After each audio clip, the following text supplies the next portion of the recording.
ರವಿಗೆ ಯಾವಾಗಲೂ ದೊಡ್ಡದೊಂದನ್ನು ನಿರ್ಮಿಸುವ ಕನಸು ಇತ್ತು.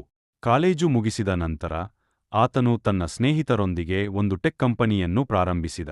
ದಿನರಾತ್ರಿ ದುಡಿದು ಅವರು ಮುಂದಿನ ದೊಡ್ಡ ಆವಿಷ್ಕಾರವನ್ನು ಮಾಡುತ್ತಿದ್ದಾರೆ ಎಂಬ ವಿಶ್ವಾಸವಿತ್ತು. ಆದರೆ ಬದುಕು ಸುಲಭವಾಗಿರಲಿಲ್ಲ. ಹಣ ಕಡಿಮೆ. ಎಲ್ಲರೂ ಹೇಳಿದರು, ನೀನು ಫೇಲ್ ಆಗಿದ್ದೀಯಾ. ಸಂಬಂಧಿಕರು ನಿಂದಿಸಿದರು. ಸ್ನೇಹಿತರು ದೂರ ನಿಂತರು. ಸ್ಥಾಪಕರು ಸಹ ಕೈಯೆಳೆದರು.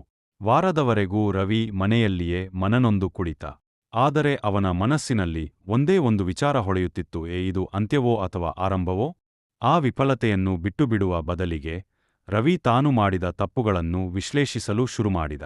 ಮೊದಲ ಸ್ಟಾರ್ಟಪ್ ವಿಫಲವಾದುದು ಐಡಿಯಾ ಕೆಟ್ಟದ್ದರಿಂದ ಅಲ್ಲ, ಜನರಿಗೆ ಏನು ಬೇಕು ಎನ್ನುವುದನ್ನು ಅವನು ಅರ್ಥಮಾಡಿಕೊಂಡಿಲ್ಲದೆಂದಾಗ ತಿಳಿಯಿತು.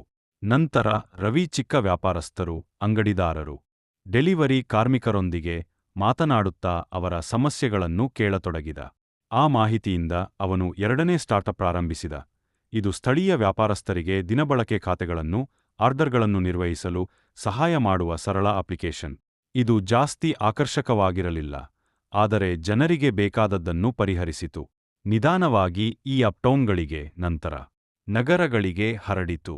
ಈ ಬಾರಿ ರವಿ ಬೇಗ ಬೆಳೆಯಲು ಪ್ರಯತ್ನಿಸಲಿಲ್ಲ, ಕ್ರಮವಾಗಿ ಬೆಳೆಯುತ್ತಿದ್ದ.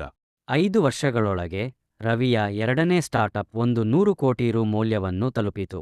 ಪ್ರತಿಯೊಂದು ಸಂದರ್ಶನದಲ್ಲಿಯೂ ಅವನು ಹೇಳುತ್ತಿದ್ದ, ಮೊದಲ ವಿಫಲತೆಯೇ ನನ್ನನ್ನು ಜಯಶೀಲನಾಗಿ ರೂಪಿಸಿದ ಗುರು. ಏನು ಅಂತ್ಯವೆಂದು ತೋಚಿದ್ದು ನಿಜವಾಗಿ ಯಶಸ್ಸಿನ ಆರಂಭವಾಯಿತೆಂಬುದನ್ನು ಆತನ ಜೀವನವೇ ಸಾಬೀತು ಮಾಡಿತು.